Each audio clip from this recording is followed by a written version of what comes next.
Assalamualaikum warahmatullahi wabarakatuh. Waalaikumsalam warahmatullahi wabarakatuh. Selamat pagi anak-anak. Selamat pagi, Pak. Nah, kelihatannya kalian semangat sekali pada pagi hari ini. Tapi sebelum kita mengawali pembelajaran pada pagi hari ini, kita harus berdoa sesuai agama dan keyakinan masing-masing. Nah, siapa yang mau bikin doa? Oke, Michelle. Michelle, silakan bimbing berdoa. Baik teman-teman, sebelum memulai jalannya pembelajaran, mari kita berdoa bersama-sama. Berdoa dimulai. Berdoa tidak pernah usai. Bagaimana kabarnya hari ini? Alhamdulillah baik. Kok sepertinya kurang semangat? Kan banyak kabar. Dan nanti jawabnya alhamdulillah luar biasa. Allahu Akbar. Seperti itu ya, anak-anak. Bagaimana kabarnya anak-anak? Alhamdulillah luar biasa. Allahu Akbar. Insyaallah, Allah keren sekali. Teman-teman untuk kita. Nah, pada kesempatan di pagi hari ini, Bapak akan menjelaskan materi tentang teks puisi. Di sini ada yang sudah pernah mendengar puisi? Pernah, sudah pernah semua ya. Nah, ada yang bisa membuat puisi? Oh, Indah. Masya Allah, Indah ini pasti suka dicontekin temannya ini. Di sini ada yang bisa nggak mengubah sesuatu menjadi puisi? Tahu nggak? Kayak misalkan Lisna jalan-jalan ke alun-alun Kota Magelang. Nah, ketika di alun-alun itu kan pasti ada objek yang dilihat oleh Lisna. Misal Lisna melihat patung Diponegoro. Ada yang tahu patung Diponegoro? Tahu. Nah, ketika Lisna melihat patung Diponegoro kan pasti terbesit suatu hal. Nah, itu kan bisa diubah menjadi puisi seperti itu. Lisna pernah seperti itu? Tidak, yang pernah. Oh, Endah pernah seperti itu. Oh, apa yang kamu berbeda? Bisa diceritakan di depan? Oh, di situ aja. Apakah kamu pernah melihat sesuatu entah itu di tempat wisata atau dimanapun kemudian kamu ubah atau kamu jadikan menjadi sebuah puisi? Kalau puisi itu jarang. Oh, terus apa ini? Biasanya cerpen. Oh, keren. Beri tepuk tangan untuk Nah, pada kesempatan kali ini kita akan membahas tentang puisi. Nah, Bapak akan menampilkan sambilan atau apa yang nanti akan Bapak paparkan, yaitu teks puisi menarik dan bermakna. Nah, puisi merupakan seni kata yang mampu menyampaikan perasaan dan pengalaman. Nah, seperti yang tadi dicontohkan bahwa ketika kalian melihat sesuatu pasti kalian merasakan sesuatu. Ketika kalian melihat sesuatu atau melakukan sesuatu pasti ada pengalaman di dalamnya. Nah, kemudian bagaimana cara menjelajah indahnya dunia puisi dan menumbuhkan kreativitas kita dalam berekspresi merupakan suatu hal yang ditekankan atau menjadi sorotan di dalam puisi seperti itu. Jadi pengalaman kemudian perasaan itu diubah menjadi sebuah diksi atau kalimat yang indah, yang dimana di sana itu merepresentasikan kreasi dan juga ekspresi kita. Paham nggak? Nah, seperti itu.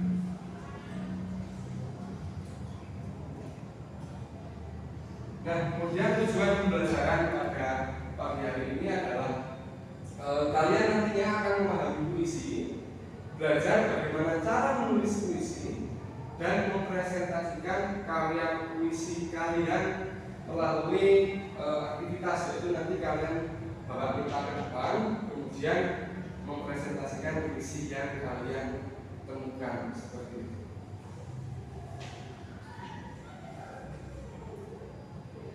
Nah, yang pertama adalah apa itu puisi? Puisi merupakan karya sastra yang menggunakan bahasa indah dan juga bermakna. Fungsi utamanya adalah untuk menyampaikan perasaan, pengalaman, dan gagasan secara kreatif dan lebih mendalam. Jadi pada hal ini kalian menggunakan tulisan untuk berekspresi, untuk menyampaikan apa yang ingin kalian sampaikan agar orang lain itu mampu memahaminya dengan lebih mendalam, dengan lebih paham dari yang seharusnya, seperti itu.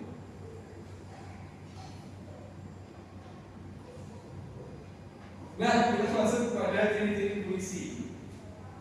Yang pertama adalah diksi. Diksi dalam puisi merujuk pada pilihan kata yang tepat dan bermakna. Jadi dalam memilih kata, anak-anak harus tepat, harus memilih kata yang sekiranya itu cocok untuk dimasukkan ke dalam puisi yang kalian tuliskan. Kemudian kata-kata tersebut juga memiliki makna. Teman-teman, anak-anak bisa mengartikan hal tersebut. Oh, ini maknanya seperti ini. Nah, seperti itu. Kemudian penting untuk menciptakan nuansa dan emosi yang mendalam dari setiap bait yang ditulis. Jadi setiap baitnya itu harus memiliki suatu hal atau suatu pesan. Ketika anak-anak menuliskan pesan ke dalam bait tersebut, orang yang nantinya akan membaca juga akan paham. Biasanya mereka akan berpikir, oh ini tahu pesan yang disampaikan oleh Enda. Oh seperti itu ya yang dimaksudkan oleh Enda. Nah seperti itu. Kemudian rima. Rima merupakan persamaan bunyi akhir baris yang memberikan keindahan dan ritme. Itu yang paling akhir. Biasanya kan puisi di akhirannya itu misalkan kata semua, i semua, seperti itu. Nah, dengan rima yang tepat, puisi menjadi lebih menarik dan mudah diingat. Seperti katakanlah contohnya adalah Lisna, kerjaanmu makan peng 2. Kenapa? Karena makan peng 2 menambah energi Lisna. Nah, itu kan rimanya A semua. Nah, jadi bunyi rima di akhir yang sama itu tujuannya adalah untuk memperindah dan juga memudahkan orang untuk mengingat. Seperti itu anak-anak. Kemudian kita masuk ke bagian struktur dari puisi. Nah, struktur puisi itu ada diksi dan juga rima. Nah, diksi merupakan pilihan kata yang tepat menyampaikan ide dengan kuat. Rima menciptakan harmoni dalam puisi untuk menambah keindahan saat dibaca dan didengarkan. Jadi apa yang tadi disampaikan itu gunanya adalah untuk menyampaikan ide yang kuat melalui diksi. Kemudian menciptakan sebuah harmoni, sebuah hal yang mendukung puisi tersebut menjadi indah saat dibaca maupun didengarkan. Kemudian ada bait dan juga majas. Nah, ada yang tahu bait? Semacam lirik.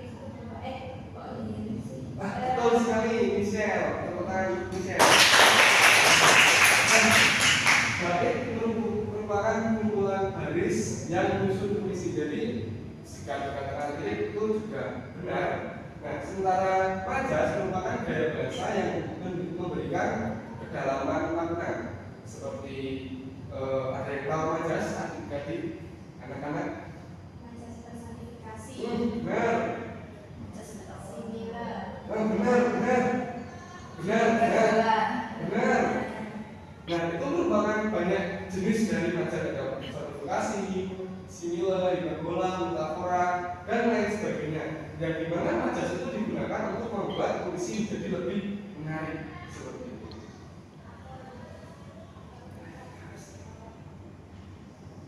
Nah, kemudian di sini ada langkah menulis puisi. Menulis puisi merupakan proses kreatif yang memerlukan ekspresi diri. Nah, di sini akan ada panduan yang nantinya akan membahas langkah-langkah praktis untuk menciptakan puisi yang menarik dan juga bermakna.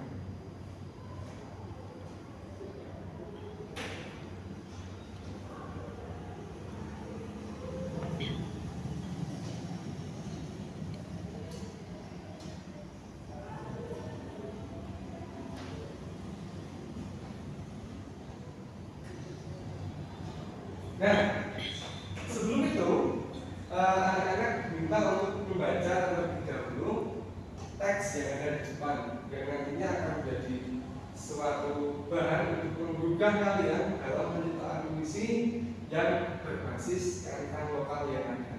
Berhubung kita ada di Magelang, anak-anak, nah nanti kalian bisa membaca apa yang ada di papan tulis ini. Kalian mau membaca atau dibacakan? Baca atau dibacakan? Tak bacakan aja ya. Nah, Candi Borobudur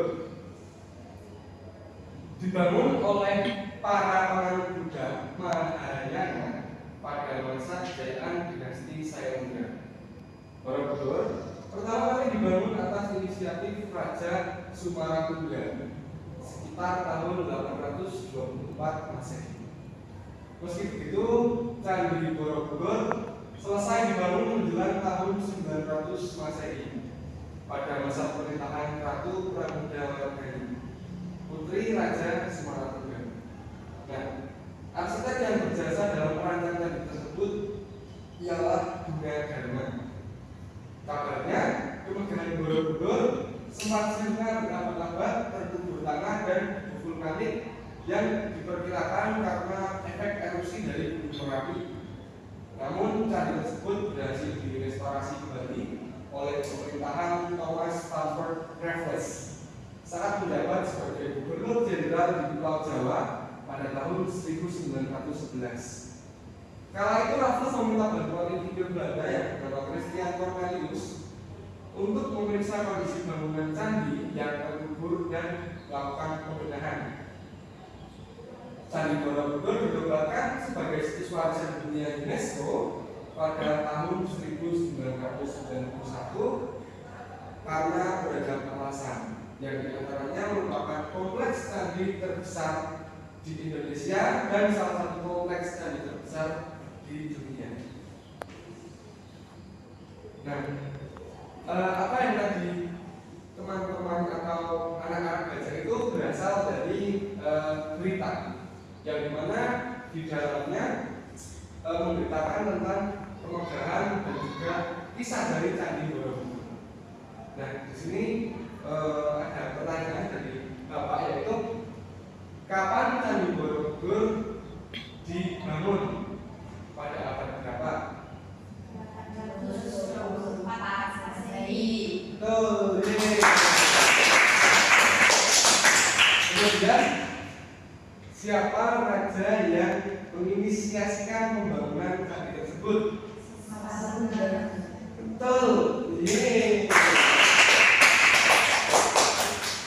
Nah, dari teks tersebut pasti kalian sudah banyak memahami dan juga mengerti. Oh, seperti ini tentang apa itu Borobudur dan sejarahnya. Kemudian, nah sekarang bagaimana cara kita untuk mengubah pengetahuan tadi menjadi sebuah puisi. Nah, yang pertama adalah menentukan tema. Dalam menulis puisi, tema seperti alam, persahabatan, cinta tanah air sering menjadi inspirasi. Nah, tema ini membantu siswa untuk mengekspresikan perasaan dan juga ide secara kreatif. Nah, berhubung anak-anak sudah mendapatkan tema yaitu Borobudur, nah jadi dalam tema ini kalian sudah serentak ataupun sama, yaitu Borobudur seperti itu. Kemudian yang kedua, setelah nantinya kalian selesai untuk menciptakan sebuah puisi, nanti akan ada diskusi kritis dan kolaborasi yang nanti untuk mengembangkan kreasi kalian, entah itu dalam penulisan diksi, dalam pemilihan rima, bagaimana cara kalian nanti menuliskan ide kalian lewat puisi. Nah, hal ini nanti yang akan memperkaya pemahaman kalian tentang puisi. Sekarang beri waktu 5 menit untuk kalian menciptakan puisi tentang Borobudur.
menit berlalu dan sebelum kalian mempresentasikan, sudah pada selesai belum?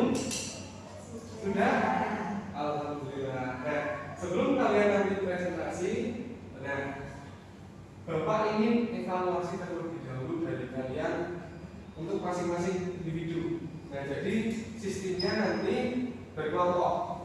Jadi ini kan ada 6 siswa. Nah, nanti depan belakang, nanti kalian berhadapan-hadapan. Nah, kelompok 1 nanti akan membandingkan puisi masing-masing. Kelompok 2 juga seperti itu, kelompok 3 seperti itu. Kemudian setelah perbandingan, nah nanti kelompok 1 akan melihat contoh teks puisi sebagai komparasi dari hasil puisi yang sudah kalian buat. Kemudian kelompok 2 nantinya akan melakukan perbandingan. Setelah itu kalian akan melihat contoh video baca puisi yang nantinya akan dijadikan komparasi dari hasil karya kalian berdua. Kemudian kelompok 3 akan mendengarkan pembacaan puisi yang nanti akan juga menjadi komparasi dari karya kalian berdua seperti itu. Nah, untuk contohnya nanti akan Bapak tampilkan di sini untuk yang video, kemudian tertulis dan juga audio visual seperti itu. Nah, bisa berkelompok. Nah, sama kursinya. Oh ya. Iya.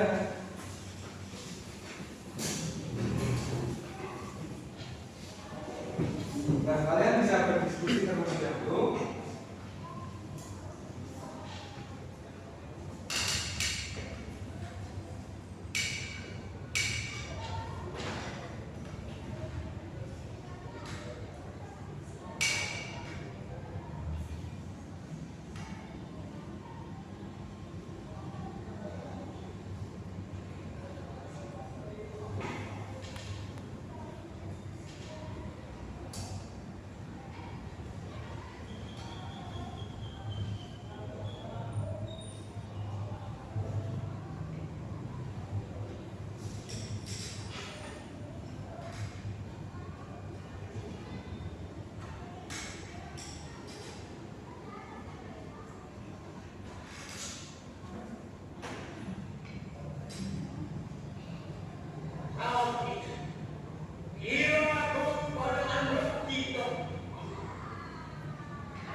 Nah, sudah melakukan diskusi dengan rekan dan kelompoknya?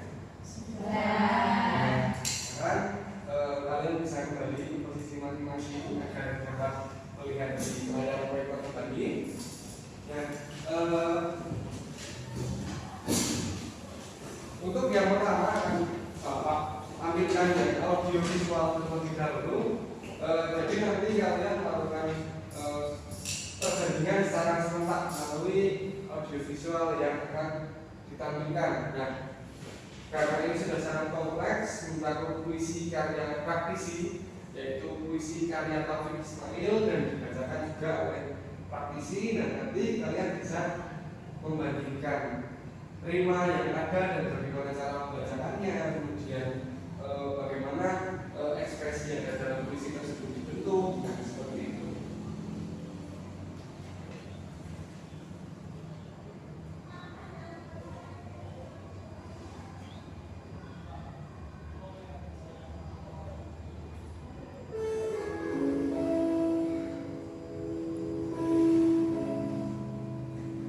Sebuah jaket berumur darah karya Taufik Ismail.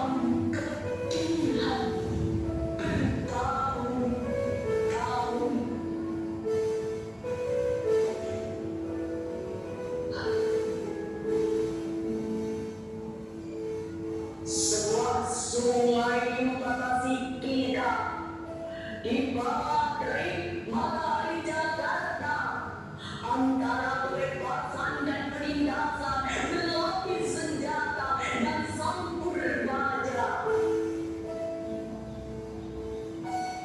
Akan mudahlah sekarang saya mengucapkan selamat tinggal perjuangan, mengikat setiap laki-laki dan memohon kebesaran sang pelayan.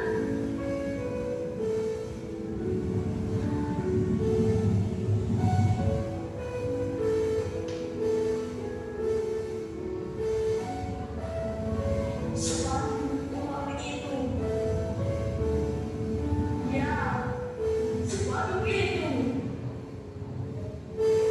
kami semua telah menatapmu. Dan di atas bangunan-bangunan menunduk bendera setengah tiang.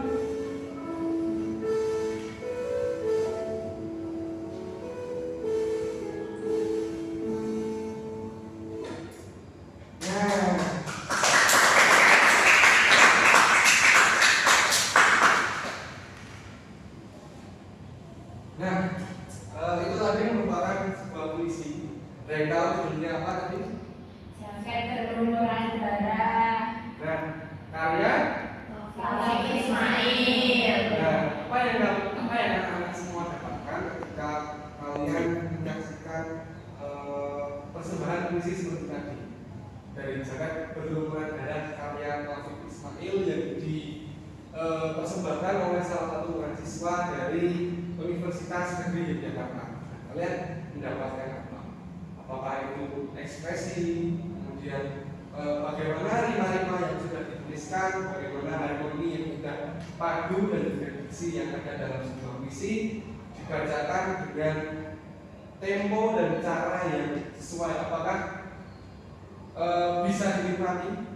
Nah, harapannya dari apa yang tadi kalian ciptakan melalui puisi berbasis kearifan lokal yaitu Borobudur.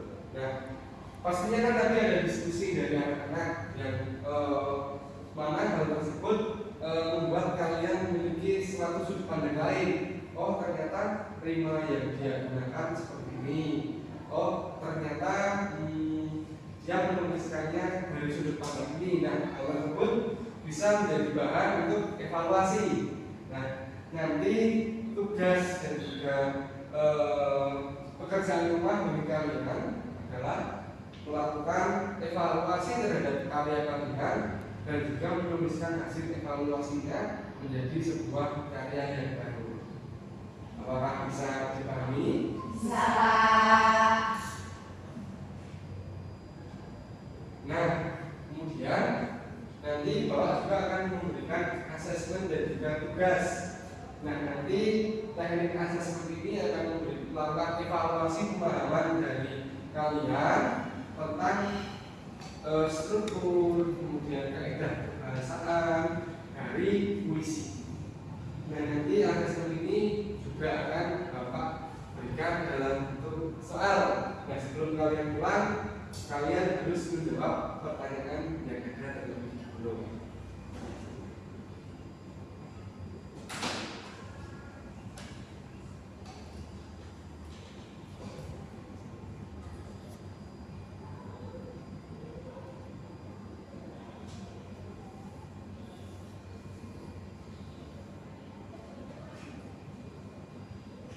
Nah, ini dia. Jadi nanti akan Bapak tanya satu persatu ya. Atau kalian yang ingin pulang duluan nanti bisa langsung angkat tangan ketika bisa menjawab soal. Bisa dipahami? Bisa. Soal yang pertama, puisi adalah karya sastra yang mengutamakan.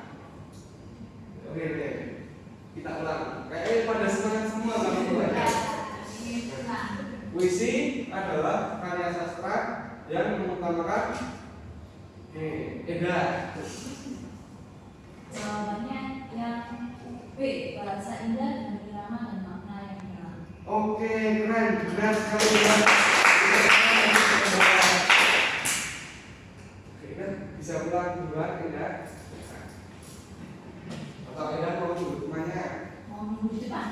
Ya. Oke, soal yang kedua. Struktur puisi yang berupa kumpulan baris disebut. Oke, Ovi. Yang benar yaitu yang B, Pak KI. Oke, benar sekali. Oke, silakan ikut pulang terlebih dahulu. Oh, ini tasnya ya. Di dalam sini. Oke, begitu anak-anak. Jadi 2 soal saja. Untuk yang lain tidak apa. Ketika kalian belum bisa menjawab, itu jangan jadi berkecil hati dan juga minder. Karena Bapak yakin kalian semua bisa, hanya mungkin tadi kurang cepat dalam mengangkat tangan seperti itu. Jadi jangan lupa kerjaan rumahnya. Terima kasih karena telah mengikuti pembelajaran pada pagi hari ini. Semoga kalian diberikan kemudahan nantinya dalam mengerjakan pekerjaan rumah. Nah, sebelum itu Bapak mohon maaf apabila banyak kekurangan dan juga ada beberapa hal yang mungkin kurang berkenan ketika tadi Bapak menyampaikan. Baik anak-anak, pembelajaran pada pagi hari ini sudah selesai. Kalian nanti mengerjakan pekerjaan rumah yang tadi sudah Bapak sampaikan. Kemudian sebelum kita pulang, demi keselamatan, kemudahan dan juga kelancaran masing-masing dalam perjalanan, marilah kita berdoa sesuai agama dan keyakinan masing-masing. Karena tadi doa sudah dipimpin oleh Michelle, sekarang siapa yang memimpin doa? Oke, Sabrina. Silakan Sabrina untuk memimpin doa ulang. Teman-teman, untuk mengakhiri pembelajaran pada pagi hari ini, berdoa menurut agama dan kepercayaan masing-masing. Berdoa dicukupkan. Oke, terima kasih untuk atensi dan juga kerja keras kalian pada pembelajaran kali ini. Sekian dari Bapak. Terima kasih. Wassalamualaikum warahmatullahi wabarakatuh. Waalaikumsalam